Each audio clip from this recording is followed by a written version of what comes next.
With a historic 21 million Americans out of work as of May 2020, there is a renewed focus on entrepreneurship, whether out of need, opportunity, or some messy middle. Jay has been like a huge help in everything that I've done, whether it be connections or just giving me advice so I could figure out what route I wanted to take in participating in Localized clothing. I also got a lot of opportunities. It was real important to what I was actually trying to do. Entrepreneurship has been one of the fastest growing fields of study over the past decades. Yet, the vast percentage of startup founders drop out of college to start their billion-dollar ventures.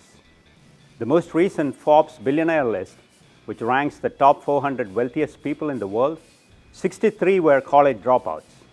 For the benefit of larger number of students and those with more diverse backgrounds, entrepreneurship education should focus on gaining the right knowledge, tools, and networks necessary to break the cycle of stagnation, and strategic guidance on building the right company. GetQ uses the combined power of alternative data, psychometric, and artificial intelligence to close the critical gap that prevents the financial institutions to lend to the low-income borrowers. Through partnering with the CIA, help us to grow the startup in other geographies and raise funds. The valuable networks and the potential target customers that we got from the CIA help us to grow the startup and make it more valuable to the investors. We believe that in future we partnered with the CI to raise more funds, to get more customers, as well as the valuable connections that we get. I did my project 1 and project 2 in a clothing company called Localized. I was introduced to the owner, and he had created the clothing line because his mother passed away from cancer. I'm kind of happy that I took the route I took, especially me being the type of person that I am. I was grateful that Jay introduced me to the CIE Center.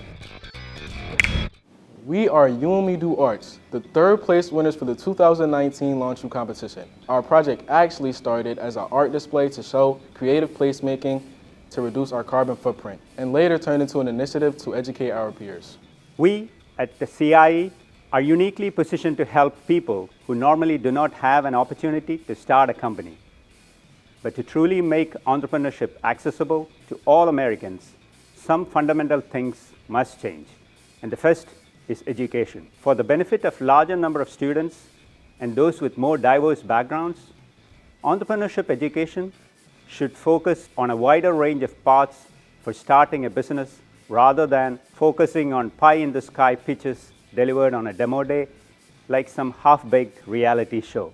Entrepreneurs need peers they can talk with who can give them advice and guidance. CIE has some great corporate partners that realize the value of teaching real-world strategies and building networks necessary to break the cycle of stagnation. Also, companies that are looking to partner with a STEM university to innovate on products and services using latest technology without spending top dollars. At Maori, we are committed to innovation.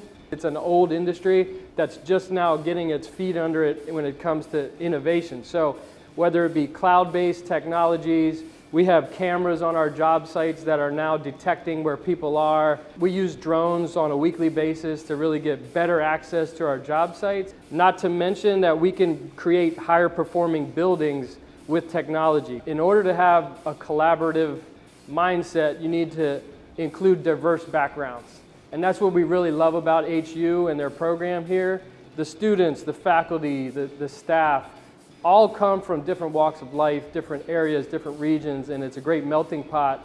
And with that, you have great ideas, great innovation, and it really is exciting for us. We can throw ourselves into this very diverse group and learn a lot from them. Please join hands with CIE as a partner, mentor, and investor to build the healthiest ecosystems that are diverse and inclusive.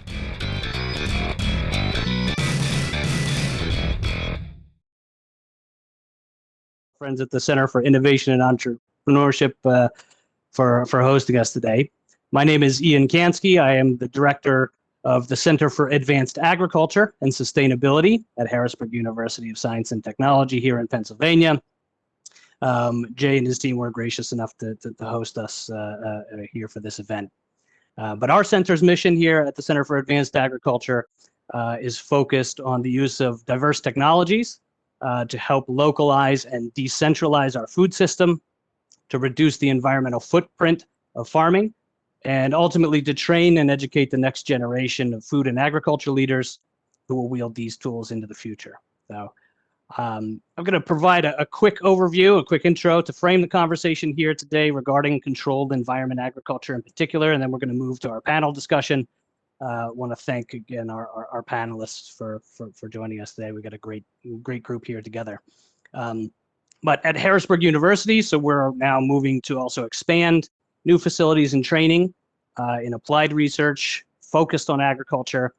We're partnering with industry leaders to help design programs that will support the adoption of beneficial technologies for farmers with a mission to ultimately de-risk the adoption of new methods for farmers, for their funders, and for the communities that they serve. So today we're going to be discussing one of the most interesting and fastest growing industries in all of food and farming, and that's controlled environment agriculture, or CEA. CEA is actually a pretty broad industry category. It involves farming in protected environments where farmers could use technology to control the climate, to create the ideal growing conditions year round, making them less vulnerable to weather changes and climate disruption. Technically, CEA includes many types of agriculture: fruits, vegetables, mushrooms, medicinal plants, and even other living things like fish and aquatic life and aquaculture, other protein sources. But for today's conversation, we're going to focus on growing food crops, both in advanced climate-controlled greenhouses as well as in indoor farms that grow crops in multiple layers and usually under LED lights. A lot of great benefits to this sector that companies like the ones we'll hear from today are proving, every day, really impressive metrics, growing food consistently with a fraction of the land, a fraction of the water, recirculating water, and with many times the yield per acre. Now, bit of other context. So this is a form of farming that really only started to expand significantly in the US fairly recently. It's much more widespread in Europe. And for comparison, the US currently only has around an estimated 3,000 acres of permanent structure vegetable greenhouses, while Europe has around 500,000 acres. The Netherlands in particular is a global leader in controlled environment agriculture. They are second in the world in value of produce exports, with much of their 7 billion roughly in produce exports coming from about 20,000 acres of high-tech greenhouses there in the Westlands in particular, in the Netherlands. And they do this in an area that's about a third the size of Pennsylvania. And they've been doing it for decades successfully. But what's notable as well is that even here in North America, Canada, Mexico have actually been far outpacing the US as well in the adoption of controlled environment growing. And in part as a result, for the types of vine crops, for example, that are grown in these types of facilities, like tomatoes, peppers, cucumbers, most people are shocked to hear that the US is now actually importing nearly 70% of our supply from other countries. But this is really in direct contrast to what the public really wants to see in our food supply. And that, simply put, is locally grown. In fact, recent reports and studies have shown that the immediate unmet demand in the United States for locally grown produce is so great that it could justify around 20,000 acres of capacity if we look at greenhouses, but ultimately a combination of greenhouses and vertical farming capacity here in the US. So immense unmet demand. And now investors and entrepreneurs are responding. The past few years have seen a whole new wave of high-tech farms emerging in the US. Just as an example, there are 10 US companies who've taken over $2 billion now of investment just in the past few years. About half of them are in high-tech greenhouses and half of them in vertical and indoor farms. So this is an industry with a really bright future. But whatever the timing of that growth, from the perspective, regional perspective, from the perspective of an institution like ours, CEA is also a really powerful tool for getting people the hands-on experience in some of the most relevant technical fields of the future economy. And that's especially exciting for us. So these operations are a concert of different disciplines and technologies, all aligned around the elegant, simple goal of growing a better plant.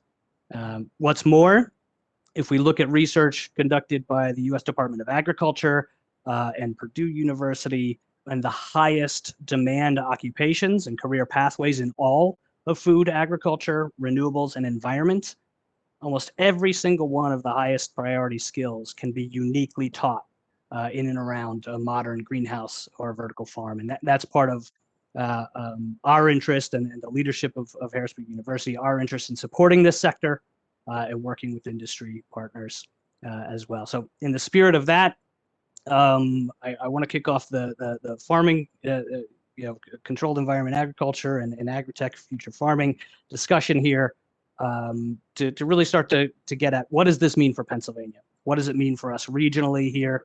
And fortunately, we've got a world-class panel for you today. Some people I've got great respect for and really appreciate their effort in being here today.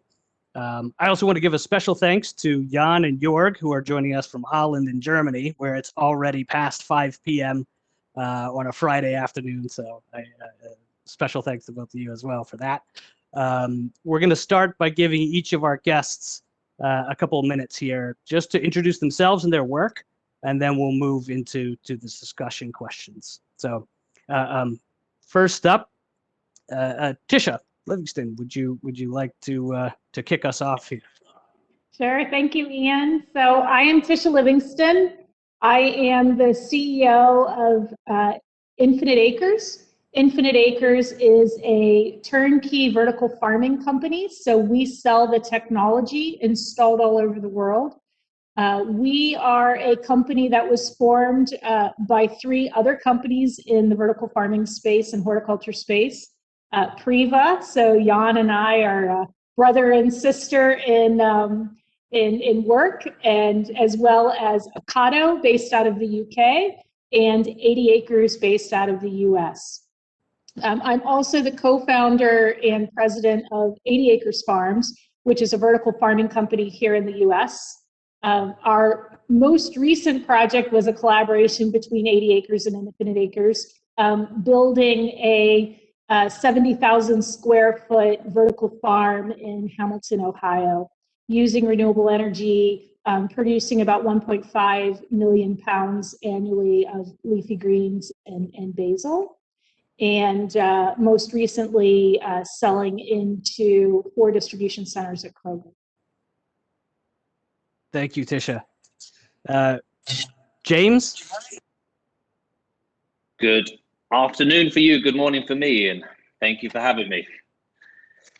I'm James Archer, founder and CEO of Agri-Tech, a company focused on controlled environment agriculture in greenhouses. Quite a diverse background in the agriculture industry. I've been in the agricultural industry for, it's got to be 16, 17 years. Before that, I started in private equity for food retail businesses for a boutique firm in London. I was an analyst, then moved into agriculture ever since. My family own 5,000 acres of outdoor farming across the globe, mainly in biopesticides and biofertilizer production for the organic industry, as well as some fruits on the side of that business as well. And outside of that, I created my own destiny, if you like, by building various SPVs across the world in different countries for production of food. So me and my partners own 860 acres of pineapple farms in Costa Rica and a modern packing facility. We ship around 20 to 25 containers a week to Europe and the US. We own and operate 600 acres of strawberry and raspberry farms in the UK, 69 acres of which are under greenhouse and protective controlled environment. We've been there for 18 years now, so a long history in that space.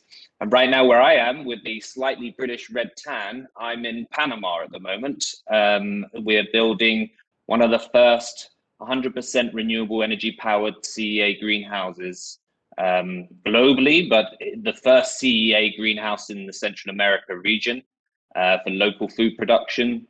We are focused on strawberries here. Very difficult climate to go into, super hot, super humid. So it took a lot of design process, and now we're under construction, and we expect to be in production towards the end of the year with our first harvest. Thank you, James. Jan? Yeah, hi, Ian. Can you hear me now? Yes. Loud and clear? Loud and Okay, clear. Okay. Yeah, well, thank you for having me on this panel. And well, just a short introduction. Well, my name is Jan Vestra. I work for Priva for over 25 years. This month, 25 years plus some months. And I joined Priva as a mechanical engineer for developing water products and water treatment units that we do apart from environmental control. And part of my job all of the time is connecting to universities and polytechnics, but also research institutions, first in the Netherlands, all over the Netherlands, which is not so big from US perspective, but nevertheless.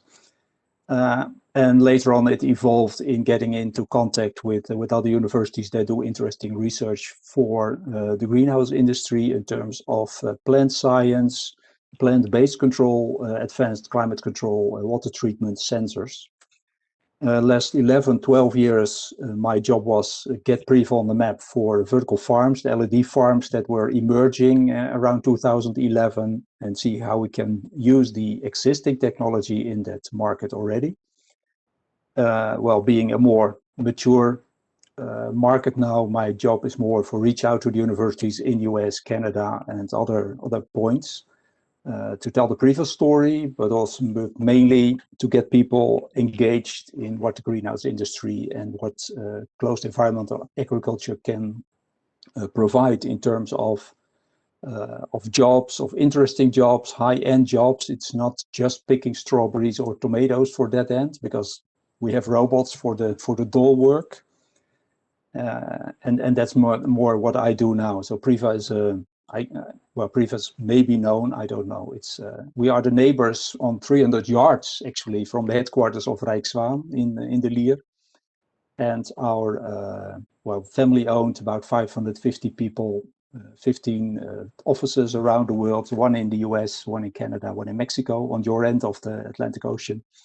And we supply and design software control systems and water treatment units for the greenhouse industry. And apart from that, also for the built environment, mainly in Europe.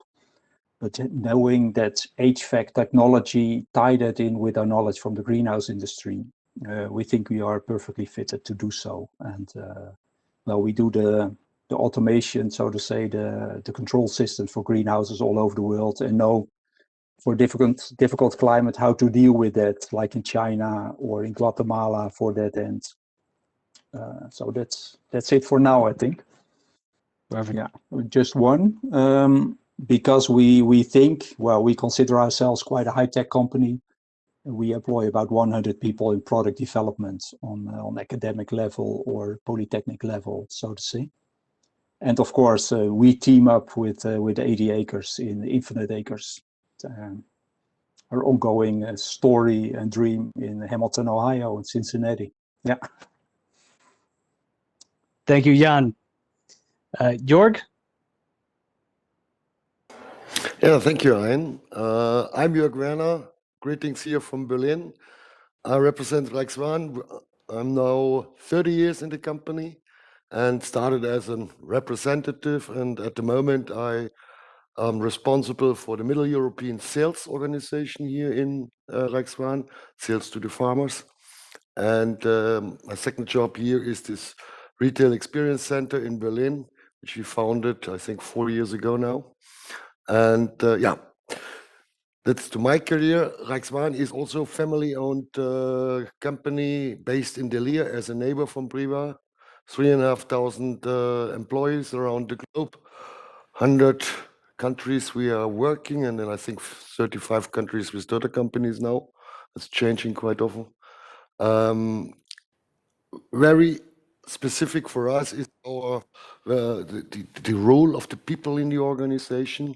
So we offered 10 years ago lifetime employment to all our employees around the globe. From the 3,500 are mostly 40% of capacity of people in R&D, and 30% of our turnover is located to R&D. So that means we are a real tech organization and a little bit different platform than our neighbors from Priva. So our core is genetics, all kind of genetics in vegetable and non-tree plants like berries or this kind of things.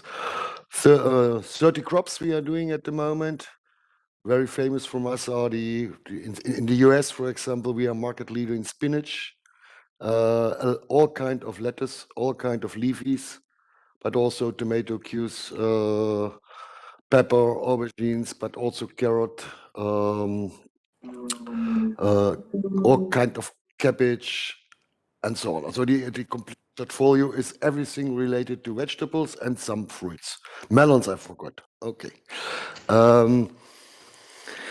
I think we become, and is the cluster in Holland for the high-tech green is also related to high-tech or mid-tech farmers. That's low-tech, mid-tech, high-tech, that's all protected for us, and the low-tech is just covering. The mid-tech is some control of water, and high-tech is then temperature control, and we are in all three sectors present. Our breeding and research is related to the climate zones.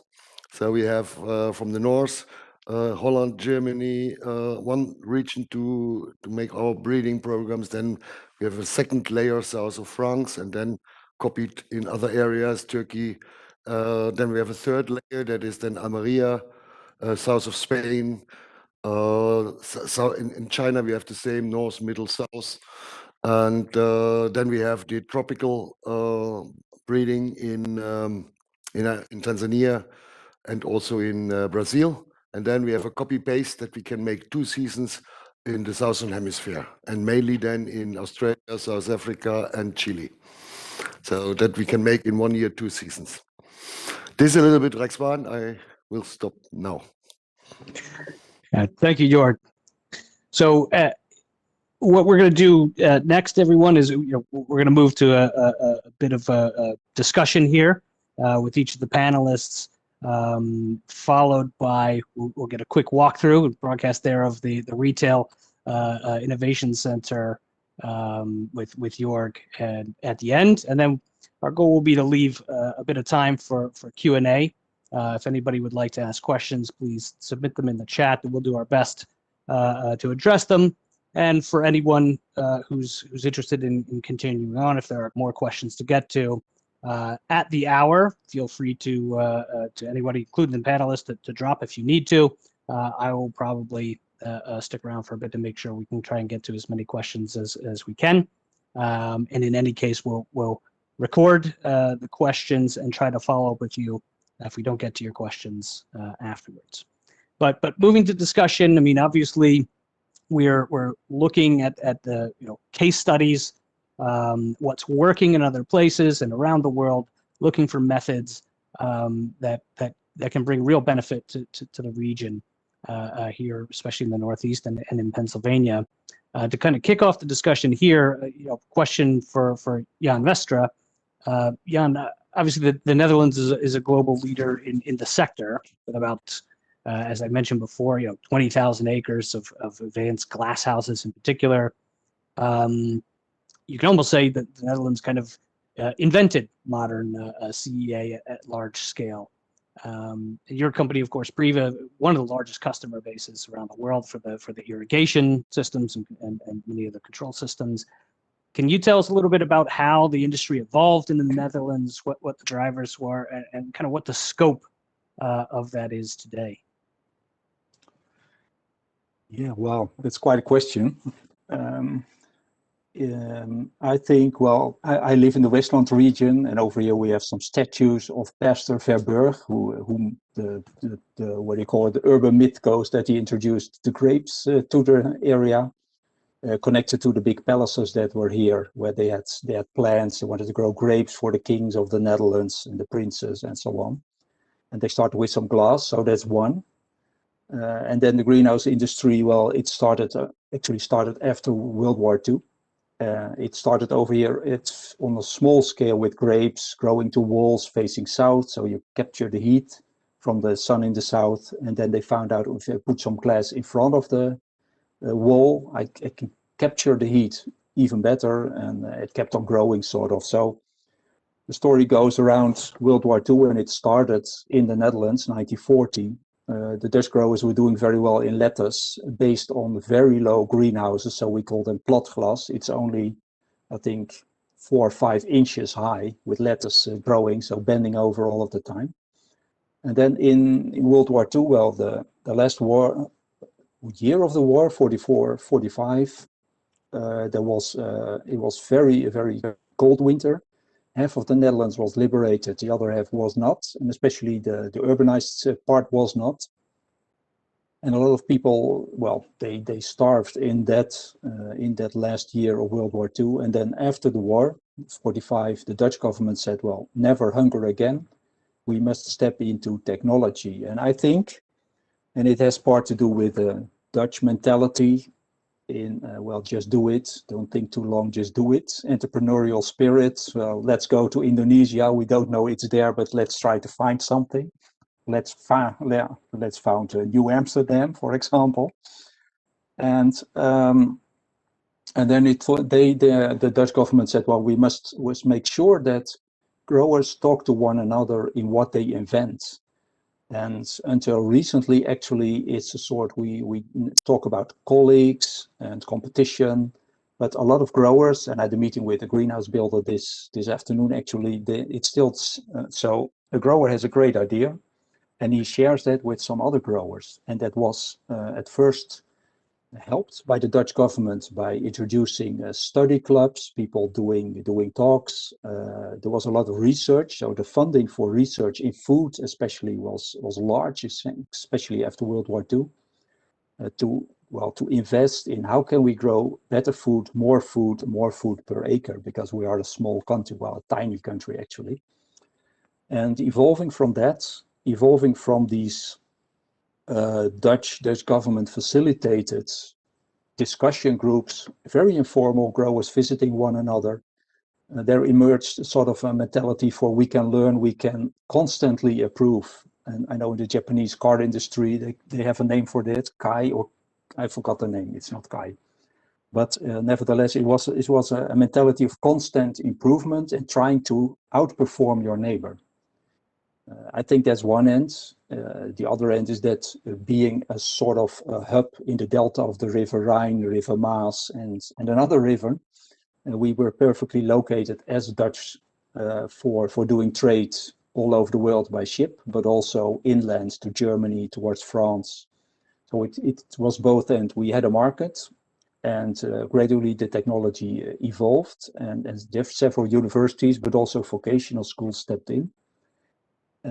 And I think, in my humble opinion, a lot is knowledge-driven, is still knowledge-driven. So we have different layers of knowledge, so to say. We have the academia for more applied science, but also vocational schools where kids, but also adults can be taught all types of things going on in the greenhouse industry.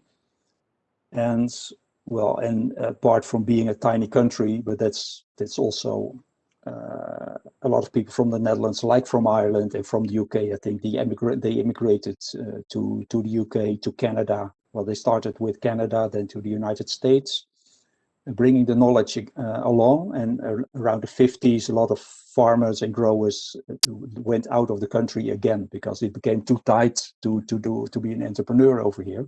We need more space. Well, go to the wide open. And that knowledge was moved along. So I heard when Priva was established, 59, I think, about 35 years ago, growers from Canada, Dutchmen, gave calls to the founder of Priva. When will you establish an office over here? Because we simply need your computer. We need everything that you have. So it's mentality. Let's just go there, buy a ticket, or in the past, go on the boat and check out what's it going like. Government funded knowledge development, and that's still the case, I think. Being willing to share knowledge to a certain extent. Of course, we have IP, we have patents, and we are more aware of that. But I think based on that, and while living in a greenhouse area, I think something that's hardest to copy. Well, maybe it's the case in Leamington, in Grimsby, in BC, as far as I know, a very large informal network, and being willing to share that as well.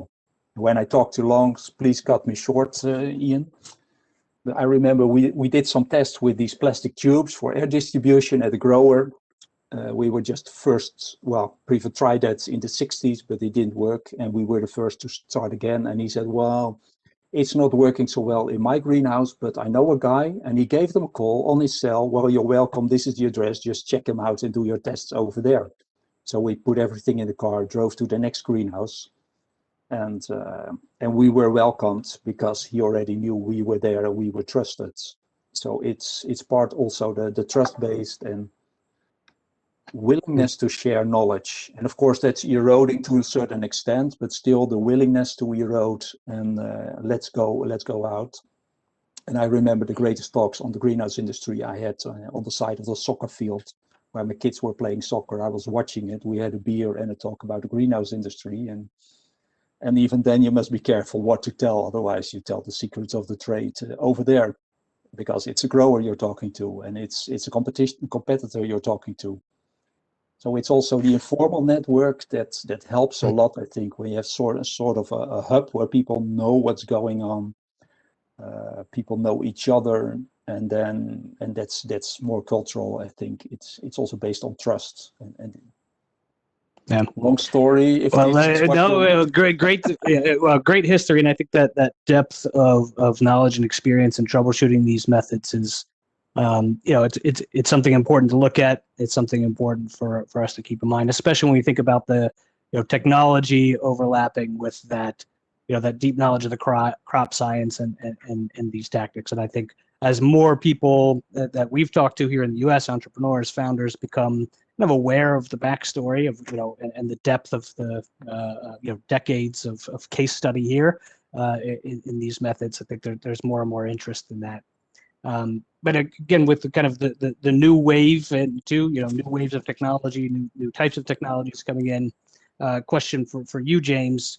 Probably a good segue to you. I mean, you've got an interesting perspective on controlled environment agriculture, coming from that deep background in field-based fruit production, multiple countries, and before kind of moving into this sector now in earnest. What are your plans, here in the U.S. market? I mean, what really also decided you to move, caused you to decide to move so decisively from the field into the controlled environment? It's a great question and a long answer, but to try and keep it short, it's a mixture really. I mean, what are our plans is certainly we're going to be developing out our CEA facilities in the US predominantly, but also in other countries. We're not going to do any further expansions on farms in the outdoor sector for the foreseeable future. We will do some small expansions on existing farms as the market starts to show itself more clearly post-COVID. But for the moment, moving CEA space, we reverse engineer everything we do. So from our perspective, we looked at it from an outdoor farmer approach. What are we seeing as the problems? And what we could really see that in outdoor is that outdoor farming has reached somewhat of a plateau now. Its increase in productivity is very low. Tech is trying to catch up and improve the outdoor production areas, but with degradation of land, we have pest pathogens and weeds to deal with, and there is more reliance on chemical inputs. What's really interesting about the industry for food right now, and has been occurring over the last few years, consumers are starting to dictate where food goes. And in history, we haven't seen that so much. So with consumers really putting an emphasis on what is the environmental impact of what we're producing, how clean is it, how much transparency is there in the whole supply chain. The truth is, on the globalization of food and how it's moved right now, a lot of those areas are very difficult for the industry to answer. So especially with climate change, CEA for us was an industry that is not going to necessarily surpass outdoor. It's really trying to meet the demand of increased populations as we get closer and closer to 2050. Yields are not increasing outdoors. In fact, what we're starting to see is decreasing yields. A perfect example is in Costa Rica in our farms there. 2018, we didn't get the temperature drop in December and January. So there was no natural harvest in 2019. Now, what that caused farmers to do is to apply more chemicals and not good things for the environment to actually force the yields to happen in that particular time of year. That was very detrimental to small farmers, because small farmers generally are not going for 360 supply. They are generating on seasonal around nature itself. So CEA for us, huge potential industry. I think our biggest concerns right now, we started to look at US market about 5 years ago, and we started to consider moving into CEA space there. We saw some potential hurdles in the market that made us take our foot off the gas a little bit. Since early 2020, with the COVID situation and the louder voice of, is our global food system sustainable? Is it structured correctly? We've talked about this in corridors in farming for many, many years. It's not a new subject to us, but now it's finally in the public space. So looking at CEA for us, we're looking for localization of food. That's the main thing, but we do feel there is a balance right now. It's still a developing industry. So why we're going so big into the US space, I mean, we're starting out with a 50-acre facility, as you know, Ian, and we have a model to build out quite extensively, quite quickly. Reason for that is we're seeing some market situations that are worrying us, and a lot of that comes from overspending on CapEx for particular types of crops or particular types of facilities. Balancing tech and yield is a big thing for us, and we still feel it's developing. So we know the Dutch are the leaders in the development of tech in this space, and we know that there is still a long way for this to go to really reach its full integration into this environment. So for us, we're following the tech cycle to see where it's going, rather than trying to solve all the problems on the first round. At the end of the day, we're a business that's about profitability and ESG. So at the end of the day, we have to make sure that we are developing our facilities in the most efficient, environmentally friendly ways that we can, and helping local social areas and creating another level of infrastructure, if you like, in the states that we plan to go into. But with that, we also need to be a profitable business. So there is a balance between everything. And that comes from 20 years of experience in the wider agricultural industry. In outdoor agriculture, we have an expression, always count your cents and the dollars will take care of themselves. You really have to watch your OPEX closely. You have to watch markets closely. You have to watch volumes of supply. Right now, outdoors is in a very confusing place, because what we picture in our models of outdoors is cash flow is going to be an issue for small farmers and medium farmers in the coming years, from a knock-on effect of what we're seeing right now with COVID and wholesale markets closure. So it's a confusing industry right now across the whole board of agriculture, but CEA for us is without doubt the fastest developing. It will show the highest growth curves. I think it's what consumers are really asking for. And from our perspective, it made the most sense for us to create pesticide-free production and potentially organic production as well in a controlled environment. So we've been doing CEA facilities for the last 9 years now, and greenhouses for 15 years. So we know this industry well. We come from a very competitive market in Europe. So we see an opportunity for the growth that's happening in the US. I do believe that US is going to be a massive instigator of this developing much, much further globally. Europe has taken it so far, but with the US coming on board, as an industry that is creating publicity for this way of growing, we believe that the future is looking very strong, and the US may not quite be aware of its impact that it may have around the world on adoption of CEA facilities. Hence why we're doing the Panama project. It's a cookie cutter project for us, a proof of concept, a cookie cutter later across tropical environments. We believe that's the next step of the industry, is going into more developing markets. So we're preparing for that now for future development. Great. Oh, perfect. Well, and it sounds like you would generally agree with our founding premise here that the future, whatever exact configuration is, technology reorienting our food system, the future is local for local, locally produced, so and regionally distributed with that regionalized branding. Fair to say? Exactly, and I think what's not talked about so much is what is its impact on a local level, economically, socially, and environmentally. You know, one thing that we do with our particular CEA greenhouses, we look at recycling of lots of different areas, CO2, heat, water, rainwater, to make it as efficient as possible and also become an element of infrastructure in the local area. There is many different things you can do with a CEA facility. And the question is, how do you model out what is the right thing to do? If we could, we would make our facilities everywhere carbon neutral. We're not quite there yet, but in our design right now, we have achieved a reduction in carbon emissions by 67%. So we're getting closer and closer to that end goal. And with that, I think it will, as it develops towards that, it's going to become even more important for local food production. Perfect.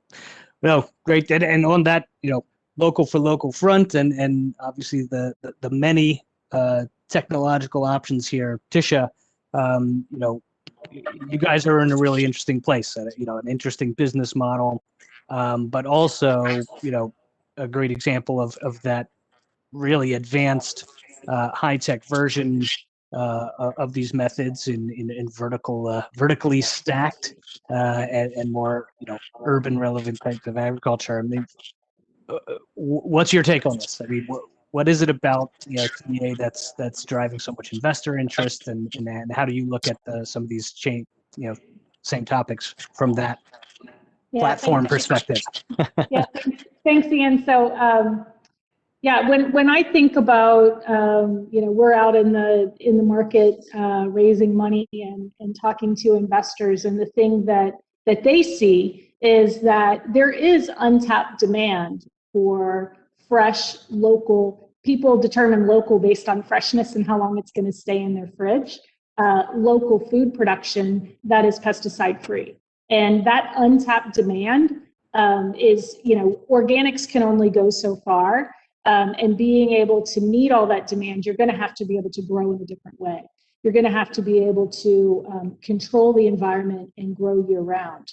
The other thing they're seeing is the cost of LED lights going down. They're seeing the cost of sensors and chips going down, and data becoming more readily available and certainly less expensive. So when they think about the market movement and what industries can be positively impacted by the technology coming down, they see that vertical farming is one of those areas, because early on in 2012, 2013, up even to 2015, when Mike and I started 80 Acres, the cost of an LED light was very expensive and it wasn't very efficient. So you had significant CapEx, you had significant OpEx, and you could not really hit the right unit economics. Well, as this technology is now getting more affordable, and we're learning more about crops, we're learning about what you need to be able to control the environment, we're seeing that we can hit the right unit economics in a vertical farm, CapEx and OpEx, that you can out in, I would say, including the food miles and the loss through the US, you can certainly hit that from open field. With the right technology, with the right automation. So they're seeing kind of a convergence of trends where you've got the demand, the consumer is yelling for it, and they're not getting what they need. They're seeing the produce being tired by the time it gets on shelf. The customer, so the retailer, is seeing that they have tremendous loss. They don't have surety supply, and they're seeing that the real retailers that have great tasting produce and fresh produce on shelf are the retailers that are going to win in the end, because the center of the store, all that processed food is shrinking, fresh is growing. And so to be able to be a destination for fresh, they see elevates them in the marketplace, helps them compete with other retailers, and they'll become the destination store. So you're solving for the consumer, you're solving for the customer issues, and the technology for the operators is coming down, and you're hitting the right unit economics. So it just seems that with that, everything is kind of working in the right direction for success. And really, we're starting to see farms hitting the right unit economics, getting the right efficiencies, and being able to be cost competitive. So I think it's still early though in the indoor space. And so I think that's one of the challenges that the investors are currently having, is really being able to differentiate and who are the winners. Still in the CEA space or the vertical farming space, so many people are talking about technology and the sex technology instead of thinking about the food and really kind of incorporating a lot of that great Dutch grower technology into the language and really thinking about the end consumer. So we're still young in the industry. We still have a lot of business models out there that still need to be vetted. There's been a ton of money, like you said, that's gone into the industry, that the industry, we could say, has either wasted it or maybe they've learned from it. But we're still very new in. But I'm seeing unit economics, I'm seeing yields. So I look forward to hearing from Reichswan, because once we figure out the engineering, we figure out getting the CapEx and OpEx down, the key driver, the most important driver in a vertical farm is yield. And being able to have the right varietals to work in indoor, to be able to support the growth, to be able to get the yields is going to be that's the next frontier for vertical farming, is working with the seed breeders and making sure that we've got the right genetics going into these farms. Yeah. Well, already we've got, in the chat and, the questions coming in. And by the way, just again, everybody, we will get to those questions, be it, sticking around after or getting back to you in writing. But I mean, already, we're talking, the questions are, unit economics, preferred energy sources, and an interesting one that I think is probably a perfect kind of segue, maybe a last quick follow-up from you, Tisha, before we jump to York and the Retail Innovation Center. Great to respond to this, but what about the taste, right? What about the quality? Oh my gosh. So, question from Professor Taway out of Pittsburgh. He asks, some CEA products, for example, tomatoes, are sometimes thought not to taste as good as naturally grown tomatoes that have access to natural sunlight. What is being, in terms of the science, done to eliminate and address the difference in taste? You should talk about that one. Ian's tasted my tomatoes. I think sometimes I'm more proud of my tomatoes than I am my kids. And so, and talking about taste and tomatoes, I can vouch for the tomato taste, not your kids. I'm going to bring you some tomatoes, and you can taste them. No, it is all about differentiating, and it is about the taste. It doesn't matter how cool your technology is or how great your packaging is. Consumers will buy with their eyes the first time, and they go back the second and the third and the fourth time for quality and taste. And if you can't differentiate on taste and you can't differentiate on quality, then we're just fooling ourselves in thinking that this investment will ever make sense. So it has to be about taste, and you can control taste if you have because we can pick at the point of ripeness. And if you pick in California, or you pick in Canada a cherry tomato when it's ripe, and then you expect it to make its way through distribution and not ripen on the way, you're going to have tomato sauce instead of cherry tomatoes. And so we have an advantage because we are in close proximity to distribution, where we can pick when you're at the peak of flavor and the peak of nutrition. And I can attest to this, Joe, just to address that question, then get a scientific view as well, I'm sure, from York. Because of course, some of the equation is practices, right? Best practices in inputs and in the use of growing methods, and some of it's also genetics. But I can say personally, I've been to the Netherlands, walking through the greenhouses with a commissioner of agriculture from a different state here in the U.S. as well, tasting the tomatoes and others. Personally, I've been there. And I can say that the taste of the produce, when best practices are followed, is exceptional. And when it comes to the question of nutrition and the nutritional content, with the right practices, it can be just as diverse in trace nutrients, micronutrients, etc.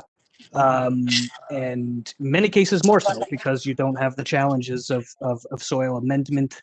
And the practices, I would say, in many cases are easier to follow. But the short answer is best practices, and that's one of the reasons why we here at Aerospace University, as we take steps in this direction, are so keen on working with the right partners, from around the world, and doing this. But George, that's a good crossover to you. Can I chime in?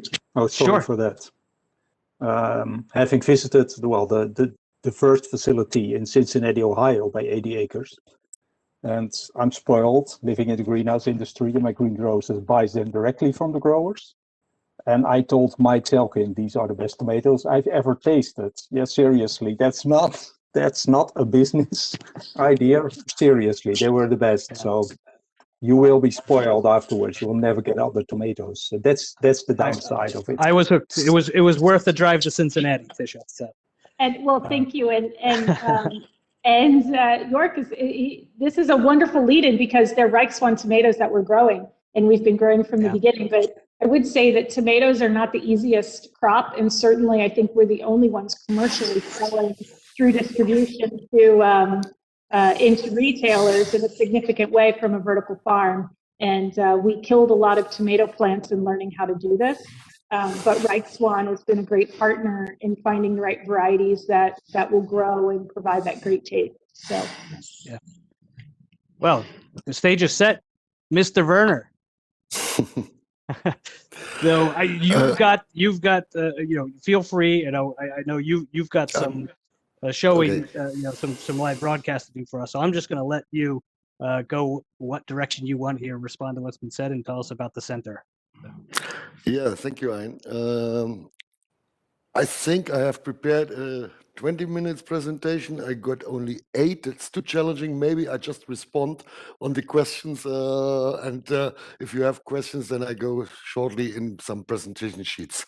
Well, that's one thing. That's one thing I wanted to mention too to everybody on the call. This is the first in a series.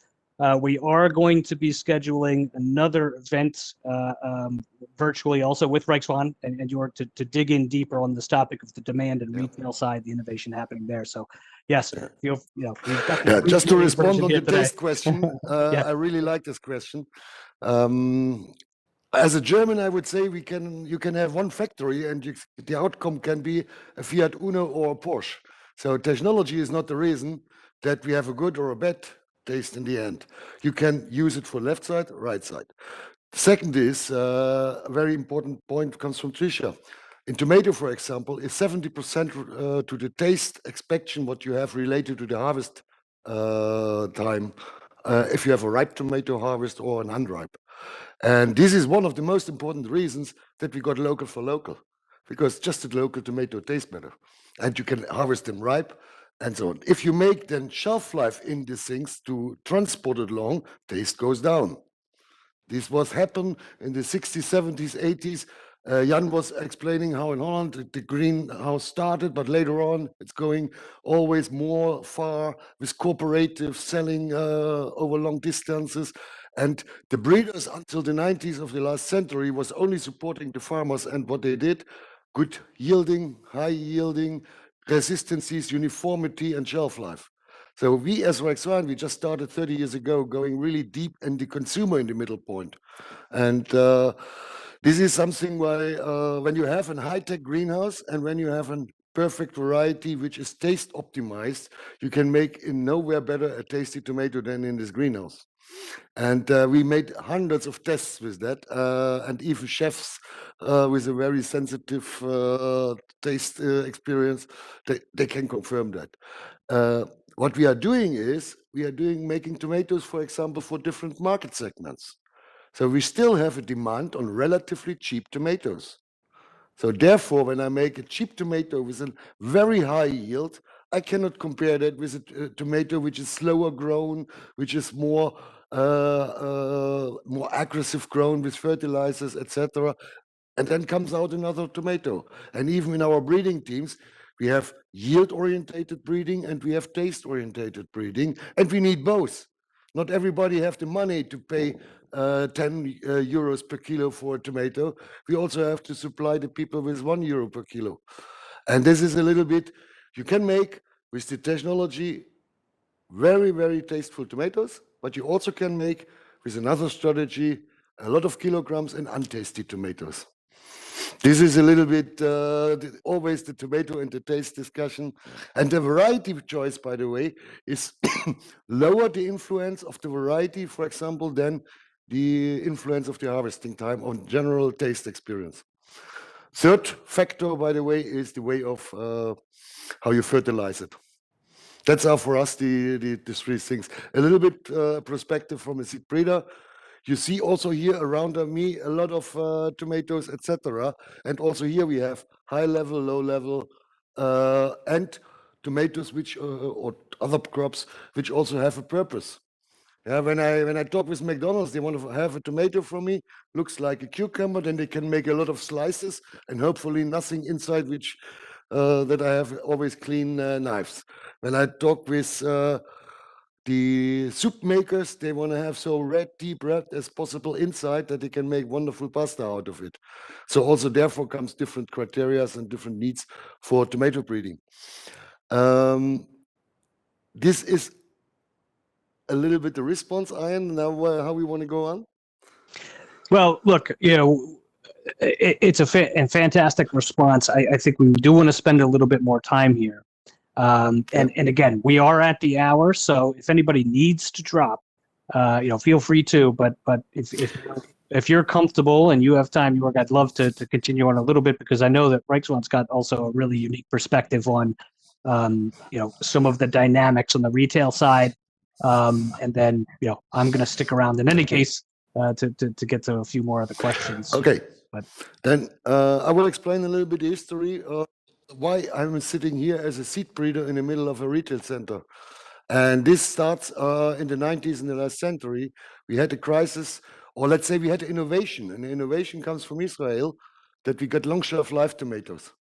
And this long shelf life tomatoes was grown then mainly in Spain, and the Spanish people could send ripe tomatoes to Europe. And the first time we German consumers realized that the Dutch had another system. That was our main suppliers. And the Dutch was, in this moment, harvesting the tomato unripe, and the ripening process was on the transport way and the distribution way. Then we realized, okay, the Spanish are tasting much better with this systematic, and that was the so-called Dutch tomato crisis in 1994-5. And then we, as a seed breeder, the whole industry have to respond anything, because Germany was the biggest market for the Dutch horticulture industry, and now they had an image, and it was really a disaster. And real enormously fast, they developed, for example, things like the cluster tomatoes. So why that was the born? It was only known in Sicily before, and then the Dutch farmers said, "Okay, let's do that. We only can harvest them ripe. We have also the smell from the green parts on it. Try to repair our bad image," and they did it in an enormously fast time. And in 1995, Germany had 100%, 95% of the tomato was around 100-gram tomato. This segment is now less than 1%, and 80% is clustered. So a completely change of our consumer habits there in the product range. And this is then also Rijkswaan started. Hey, is it right that we only looking for the yield and for the uniformity for the farmer, or not? Do we have to focus on consumers and on retailers more? And this was the start from our activities. And then later on, we find out, yes, we have to do that when we want to develop the whole business. Always the consumer have to be in the middle point, and then around the consumers are in our industry, the farmers, but also the retailers, also the food processing industry, and also we as a breeding company. And there are around a lot of stakeholders which makes that happen. And this was a change. And then we started to talk with retailers. We started to discuss with retailers what is your need. And then we find out, yeah, they have different needs. We understand how retail is using good, better, best systematic to sell. Now we are making the varieties in the same systematic. And step by step, we say now, when we create a new variety, we will make that in our breeding facilities around the world. Then we will test them around on the locations where we want to sell that, in greenhouse, open field. But on the same time, we test them on the consumer level. So that we have, here is your new cucumber, this to how to grow that. You can use that as a high-level product for the US market, and we check the consumer market in the US. You can position that for in this packaging for this price with this guarantee that you get successful introduction, both sides. And on the same time, we have the cucumber ready with the growing recipe. So that's more or less our service, that we are not, say, we are responsible. We redefined our customer definition in the 90s. So not the farmer is our customer alone. The complete value chain is our customer, and the consumer is our goal. And that's why we end up here with an own complete part of Rexwan, what we call chain management. And the Retail Experience Center here is 50% there to make this fundamental consumer research. So we are stimulating here really shopping experience with customers. We try to fine-tune new products, mainly from our own portfolio, but sometimes also in cooperation with farmers which are using our new varieties. And we are looking for pricing, for positioning. It's better for discount, for convenience, or for normal supermarkets. It's what's the right packaging, what's the right display on the packagings, etc. And this kind of research we are doing with different methods. The most famous one maybe is that we are using then the eye tracking glasses and make test shoppings here, so we can get a lot of information what the consumer are really doing. And the other part of the work here is then share this information about our product development, our varieties, our consumer research with global retailers. And in the last 4 or 5 years, I would say, from the top 40 retailers in the world, more or less everybody was here, and to discuss with the guys, what is your optimal produce range? So we are looking then not so much to the single tomato which you like. So we are looking how can we optimize your complete tomato category, because we have the full portfolio. We can have farmers around the world, low tech, high tech, local for local, import, export, whatever you want. But what do you need 45 tomatoes in your shelf? Or do you need 15? Or do you need 30? And which one? And in which price position? How can you control the trends in this? Is you as a retailer, is your organic trend inside? Is your local for local trend inside? Is your convenience trend inside? Is your price positioning to your neighbor, to your competitors there? Is the good, better, best logic inside? And this kind of way, we learned a lot of things from the retail with our consumer research, and this we transfer back in our variety R&D and breeding process.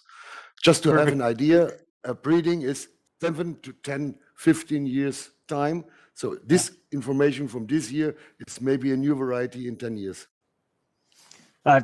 Incredible. As so many heavy topics there. I mean, obviously, this is why today the first in the series, and this is definitely going to be one of those topics that we're getting on the the agenda for future events as well. Really appreciate that, Jorg. I think we've got to take now a little bit more time. I mean, again, we're a few minutes past. For anybody who wants to stick around, I'm going to continue on for a few minutes here, but let's stop again. And I think it's important for us to let our guests, especially you there in Friday afternoon, at the end of the day, for you and Jan to go, and James, Tisha, thank you so much, all of you, for joining us. And we can wrap up there. And again, those of you who haven't